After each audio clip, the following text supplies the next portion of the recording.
చట్టాల పట్ల అవగాహన కలిగి ఉండాలని డీఎస్పీ ఉపేంద్రబాబు అన్నారు. సిఐడి ఆధ్వర్యంలో ఎస్సీ ఎస్టీ అట్రాసిటీ చట్టంపై అవగాహన సదస్సు వర్క్షాప్ నిర్వహించారు. ఎమ్మిగనూరులో ప్రజలు భారత రాజ్యాంగం రూపొందించిన చట్టాల పట్ల అవగాహన కలిగి ఉండాలని ఎమ్మిగనూరు డీఎస్పీ ఉపేంద్రబాబు పేర్కొన్నారు. సోమవారం ఎమ్మిగనూరు పట్టణంలో కొండవీటి ప్రాంతం నందు వైష్ణవి జూనియర్ కళాశాల నందు క్రైమ్ ఇన్వెస్టిగేషన్ డిపార్ట్మెంట్ మరియు సిఐడి డిఎస్పీ దైవ ప్రసాద్ ఆధ్వర్యంలో సిఐడి సిఐలు శివప్రసాద్ దస్తగిరి అధ్యక్షతన ఎస్సీ ఎస్టీ అట్రాసిటీ చట్టంపై అవగాహన సదస్సు వర్క్షాప్ ను నిర్వహించారు. ఈ కార్యక్రమానికి డిఎస్పీ ఉపేంద్రబాబుతో పాటు Emmiganur urban police station CI V Srinivasulu, Emmiganur rural police station CI Vikram Simha, Gonegandla police station CI A Gangadhar, Emmiganur పట్టణ ఎస్ఐ డాక్టర్ నాయకులు పాల్గొన్నారు. ముందుగా డిఎస్పీ భారత రాజ్యాంగ నిర్మాత బాబాసాహెబ్ డాక్టర్ బిఆర్ అంబేద్కర్ చిత్రపటానికి పూలమాల వేసి నివాళులర్పించారు. జ్యోతి ప్రజ్వలన చేసి సభను ప్రారంభించారు. ఈ సందర్భంగా వక్తలు మాట్లాడుతూ మనుషులందరూ ఒకటేనని, ఎస్సీ ఎస్టీల పట్ల వివక్షత, అణచివేత, అంటరానితనం, అస్పృశ్యత చూపరాదన్నారు.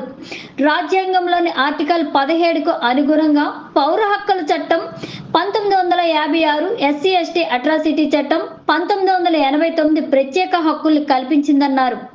ఎస్సీ ఎస్టీలపై దాడులు, హత్యలు, మానభంగాలు, అఘాయిత్యాలు, దౌర్జన్యాలు చేసిన, కులం పేరుతో దూషించిన, సాంఘిక బహిష్కరణ, దేవాలయ ప్రవేశం అడ్డుకోవడం, హోటల్లో 2 గ్లాసుల పద్ధతి పాటించడం వంటి నేరపూరితమైన చర్యలకు పాల్పడితే కఠిన శిక్షలు తప్పవన్నారు. ఆర్టికల్ 14 ప్రకారం అందరికీ సమానత్వ హక్కు ఉందన్నారు.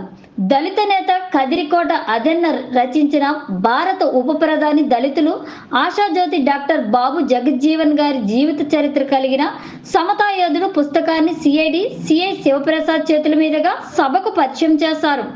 ఈ సభలో అధికారులతో పాటు దళిత వర్గాల నుండి కేవీపీఎస్ జిల్లా అధ్యక్షులు ఎస్ దేవసహాయం, కదిరికోట అదెన్న, దళిత బహుజన రచయితలు టీచర్ ఆర్యకంటి భాస్కర్లు రాజ్యాంగం హక్కుల గురించి ప్రసంగించారు. న్యాయవాదులు ముగతి నరసింహారెడ్డి, విమల్లు చట్టాల గురించి విద్యార్థులకు వివరించారు. ఎస్సీ ఎస్టీ హక్కులపై, రాజ్యాంగం పైన 20 ప్రశ్నలతో కూడిన పరీక్షల్లో ఆకాష్ నాయబ్ స్టైపుల్లా, ఆనంద్ సల్మాన్ బాన్ అని విద్యార్థులు టాపర్గా నిలిచారు. వీరికి వైష్ణవ్ విద్యా సంస్థల చైర్మన్ గడిగే లింగప్ప మరియు విష్ణు ప్రభుల చేతుల మీదుగా భారత రాజ్యాంగం పుస్తకం మెమంటోను బహుమతిగా అందజేశారు. ఈ కార్యక్రమానికి సంపూర్ణంగా సహకరించిన కళాశాల యాజమాన్యం కడిగే లింగప్పను సిఐడి అధికారులు ఘనంగా సన్మానం చేశారు. ఈ కార్యక్రమంలో అధికారులు, విద్యార్థులు, సామాజికవేత్తలు తదితరులు పాల్గొన్నారు. అవగాహన సదస్సు SC ST prevention of act atrocity act పై వర్క్షాప్ నిర్వహిస్తున్నటువంటి సిఐడి వారికి, అలాగే కాలేజీ యాజమాన్యం వారికి, విద్యార్థులకు, నా ప్రియమైన మిత్రులకు, జర్నలిస్టులకు అందరికీ నా యొక్క నమస్కారాలు తెలియజేసుకుంటున్నాను. మిత్రులారా, మనకు చాలా చక్కని విషయాలు, పెద్దలు చాలా విషయాలు చెప్పారు. ఇటువంటి ఎస్సీ ఎస్టీ అట్రాసిటీ యాక్ట్ అవగాహన అనేది మన మధ్యలో పెట్టడానికి ప్రధాన కారణం ఏమంటే, ఎస్సీ ఎస్టీ ఈ యొక్క అట్రాసిటీ జరుగుతున్నటువంటి ప్రాంతంలో, సమాజంలో మనం ఉన్నప్పుడు దానిపైన అవగాహన ఉంటే మనం తోటి వారికి సహాయాన్ని అందించవచ్చు అనే ఉద్దేశంతోనే ఇక్కడ ఏర్పాటు చేశారు. ఏ యాక్ట్ అయినా కూడా భారత రాజ్యాంగానికి లోబడే తయారు చేయబడుతుంది, భారత రాజ్యాంగాన్ని అనుసరించే తయారు చేయబడుతుంది. భారత రాజ్యాంగం యొక్క మూల సూత్రాలు ఏమిటంటే, దేశంలో ఉన్నటువంటి ప్రజలందరికీ ఆర్థికంగా, సాంఘికంగా, రాజకీయంగా న్యాయాన్ని అందించాలనేది మన భారత రాజ్యాంగం యొక్క మూల సూత్రం. అదేవిధంగా భారత రాజ్యాంగం ఇంకొక స్పష్టమైన మాట చెప్తూ ఉంది. ఆలోచనలో కానీ, భావంలో కానీ, విశ్వాసంలో కానీ, ఆరాధనలో కానీ స్వతంత్రాన్ని కలగజేస్తూ ఉంది మన భారత రాజ్యాంగం. అదేవిధంగా రాజ్యాంగంలో ఇంకొక మాట ఏమిటంటే, అంతస్తుల్లోనూ అవకాశాల్లోనూ సమానత్వాన్ని ఇవ్వాలని చెప్తా ఉంది, వ్యక్తి గౌరవాన్ని కాపాడాలని చెప్తా ఉంది. దేశంలో ఉన్న ప్రజలందరినీ వారి యొక్క వ్యక్తి గౌరవాన్ని కాపాడాలి, ఇందును ఉద్దేశించి ఈ యొక్క చట్టాలు రావడం జరిగింది. అందులో భాగంగానే మన దేశంలో రాజ్యాంగాన్ని రచించేటప్పుడు ఈ మూల సూత్రాలు ఏవైతే ప్రియాంబుల్లో చేర్చబడ్డాయో, ప్రియాంబుల్లో ఉన్నటువంటి లక్ష్యాలకు అనుగుణంగా ఫండమెంటల్ రైట్స్ మనకి ఇచ్చారు. ఆ ఫండమెంటల్ రైట్స్ కూడా అందులో ప్రధానమైనటువంటిది ఆర్టికల్ 15, ఆర్టికల్ 17, ఆర్టికల్ 14. ఆర్టికల్ 14 ఏం చెప్తా ఉందంటే సమానత్వపు హక్కు. ఈ దేశంలో నివసించే ప్రతి పౌరుడు సమానమే, ఎవరు తక్కువ కాదు, ఎవరు ఎక్కువ కాదు అని. అంటే అంతకంటే ముందు ఈ దేశంలో మనుషులు సమానంగా లేరా అంటే లేరని చెప్పొచ్చు. లేరు కూడా. ఈ దేశంలో కొన్ని వేల సంవత్సరాలుగా కులాలుగా మతాలుగా విడిపోయి మనిషినిగా చూడనటువంటి సమాజం ఉంది. మన దేశానికి స్వతంత్రం వచ్చిన తర్వాత ఇప్పుడైనా మనం మనుషులుగా ఉండాలి, పౌరులందరూ సమానంగా జీవించాలనే ఉద్దేశంతో ఈ సమానత్వపు హక్కుని చేర్చారు. ఆ తర్వాత కాలంలో ఆర్టికల్ 17 అంటరానితనం రద్దు చేయబడింది.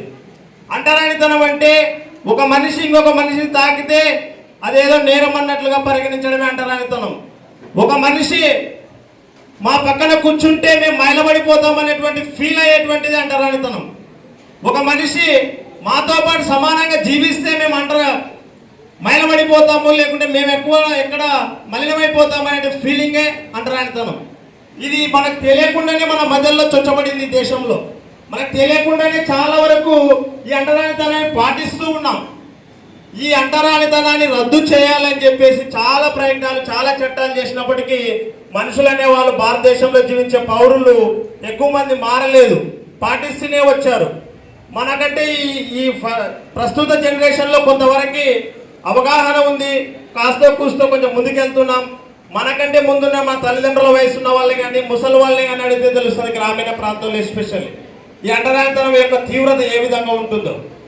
అందులో భాగంగానే మనకు ఒక యాక్షన్ ఆఫ్ ప్లాన్ కావాలని చెప్పేసి 1955లో అస్పృశ్యత నివారణ చట్టం చేయబడింది. ఈ అస్పృశ్యత నివారణ చట్టాన్ని చేసిన తర్వాత ఆ రోజు చదువుకున్న వాళ్ళ సంఖ్య తక్కువ కాబట్టి ఈ చట్టాన్ని ఎక్కువగా అవగాహన పొందలేక ఇంకా ఈ యొక్క అంటరానితనము లేకుంటే ఈ అట్రాసిటీ అనేది కొనసాగుతూ వచ్చింది.